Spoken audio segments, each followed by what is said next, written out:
Hey guys, and welcome to this course on Ionic 2 or Ionic 3 or maybe even soon to be Ionic 4 tips and tricks.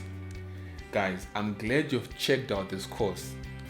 This is gonna be a series of videos that I'm gonna be doing to teach you guys tips as well as tricks that you can use when designing your Ionic applications. Now, besides the tips and tricks title, we're gonna be learning a few concepts here that I've just categorized under tips and tricks.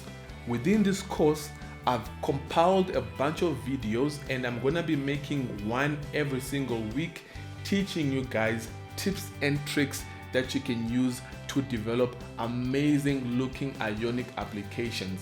Now, apart from that, I'll also be encouraging my students to request features that they wanna learn about, and we'll be adding those as part of the tips and tricks syllabus. So guys, what can you expect?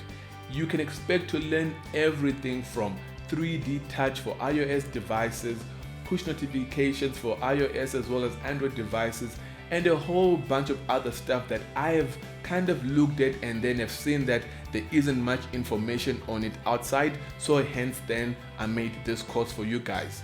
So guys, I'm excited to have you guys join me on board. So what are we waiting for? Let's go ahead and get started.